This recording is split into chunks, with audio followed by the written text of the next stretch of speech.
This is produced as part of the ongoing work on the website, thewaythetruthandthelife.net. This is the introduction to the background for the website.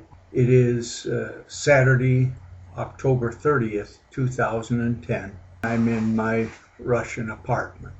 I've been working on putting some more things in order. As I've worked on background, I found many times that I needed to revise structure.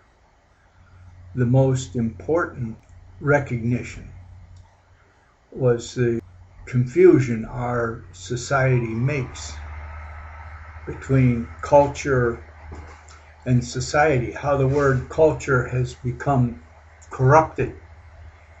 Culture comes from cultivate, like the agriculture, and has to do with the rearing of children. But affluent societies become so distracted from the primary responsibility of providing a healthy next generation to self-indulgence and culture rather than having to deal with raising children. They talk about their sophisticated culture, meaning their self-indulgence with movies and music and video and distraction. And in fact, the modern societies raising children in apartments like chickens in a chicken coop, they are deprived of the broad background of natural experience, and they're deprived of the maternal bond that could give them a healthy animal level foundation. They don't know how to be mammals on the caring level, and they're not able to provide that for their children. You find the same thing with animals. If you take a baby puppy away from its mother too soon, it doesn't know how to be a mother. My uncle was a mink rancher, and anybody who's involved in animal husbandry knows that you have to choose the mothers well and protect the babies that are born to mothers that don't have the background that they're able to perform that maternal responsibility. And the same thing is true with raising any mammal. So separating out the levels of background of what is the state, what is the society, what is the culture, what is the male role, what is the female role. These things are so corrupted by modern society and affluence.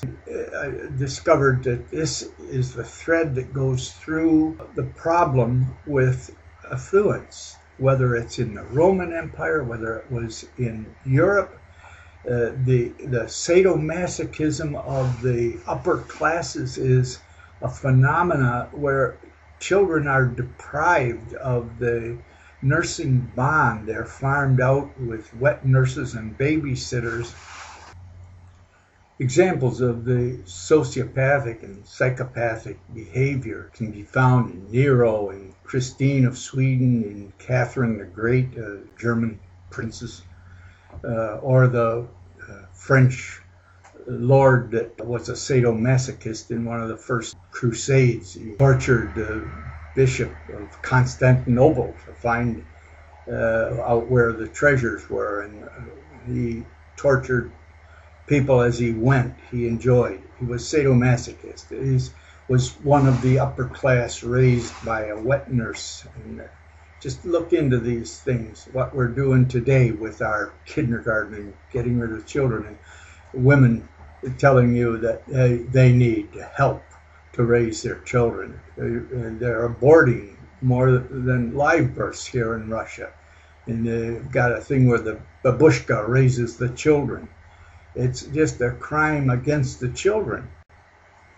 Modern civilization means cities becoming states by a military takeover and making a domain where there's law and order, and expanding that kingdom.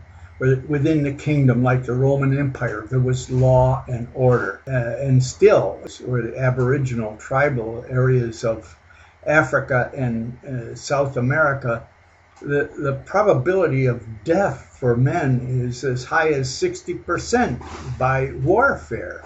And women are taken in rape and stealing wives. It's a harsh reality for the primitive society before civilization. Civilization was brought about by warfare, and it really expanded once the horse was domesticated.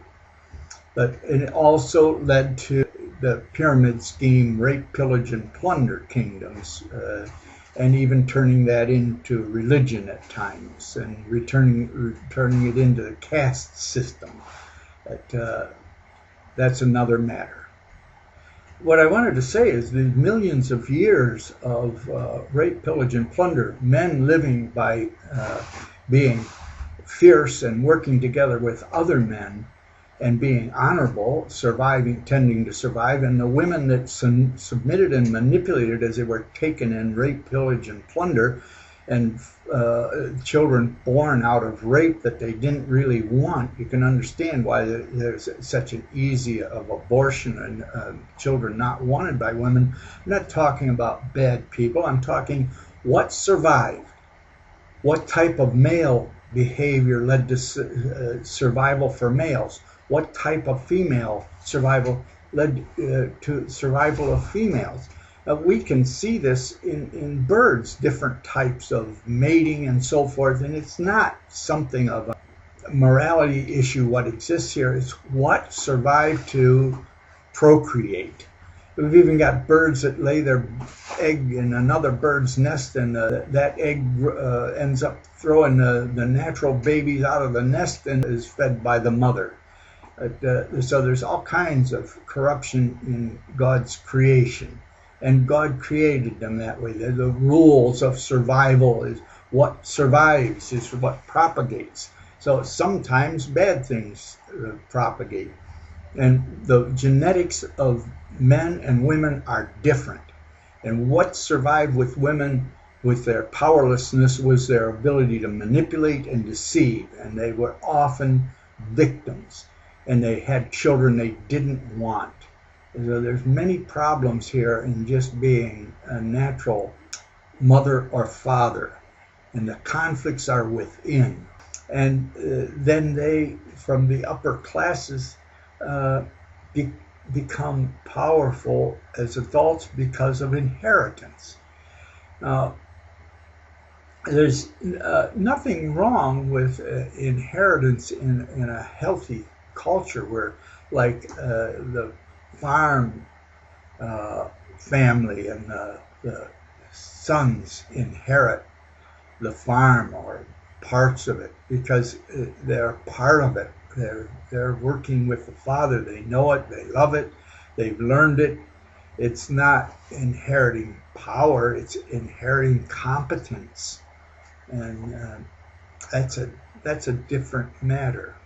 And there also are times when there are very good leaders that are fathers and husbands, and their wives and their children are involved in their life to the point that they understand and could implement the insights because they're part of a healthy family. That's a different thing. The breakdown of human culture into modern society, replacing reality with art and human production, replacing natural creation with human created imitations. There is a reality underneath, and the mathematics is a very important part of that. But my goodness, when you go to the university today, much of it is an abstract reality that young people who are raised independent of the hands-on experience can't differentiate between some abstract human creation concoction of relativity or probability and some reality modeling. These are things in the background, and in trying to put together background has forced me to look at the structure of knowledge in a way that has gained much insight for me, and I hope it's valuable for you, and I hope that this work isn't lost and others can go on to take it as an opportunity to organize their experience and have deeper insights into reality than I have. Remember, we're talking about the description of the thing, the mathematics or the language or the art or the music. It's all a description of something. The reality is not the description. Just like the Bible is a description, it's not the reality. There's much wisdom there, whether you accept it just by faith or you're trying to understand reality as an independent, sovereign individual. There's much wisdom and insight and truth in the Bible. There's much wisdom and insight and truth in the Tao Te Ching. There's much insight and wisdom in some of the Buddhist writings. I regret to say there's much disabling of human potential in the background. It comes from the caste structures and with the memorization. The memorization was necessary to protect the wisdom of the elders for the Hebrews, that they could survive in a world of human sacrifice and rape, pillage, and plunder, but and even help them to get through being dispersed, but it deprived them of individual sovereignty. And the terrible extension of it with the Quran, with its rape, pillage, and plunder justified for Allah, and making children memorize they do unto others as they've done unto you, and Allah's enemies are your enemies, and it's perfectly okay to kill them and take their women and take their booty, and any one who doesn't totally submit, just and you let them live, they have to pay you or they're your slave. That's what's in that book, and that's what children memorize. Somehow we've got to help people from the caste systems and from this memorization that makes them little automatons, that they're like Manchurian Candidate. They're there with no capacity for individual sovereignty. Individual sovereignty doesn't mean you don't confront evil. It means you confront with reasons that are based on your experience and reality, and you're trying to serve the good. If you're a healthy person grows from loving self to loving others like self, to loving others not like self, to loving their children unselfishly, raising them and then caring about their home and caring about their community, love for the community, and love for society, love for the state. Culture is the raising of children. What's the healthy culture? It's the one that raises healthy children, not putting them in cities, in chicken coops, and depriving them of the freedom of running through the woods and learning how to pick up a rock and see what's alive under it, and investigate and follow the natural curiosity, have the guidance to help them put together the gestalt formations, the pictures that they can understand and have insight into the brain, into molecules, into atoms, into the universe, the cosmology, the ontology. It's all very accessible if we can organize and help children to grow. They can discover for themselves. This is the introduction to the foundation, where I try to put these things together in some sort of an order that will give you an opportunity to organize your experience into reality. not just a description of it, to learn and grow, to give you a foundation. Thank you.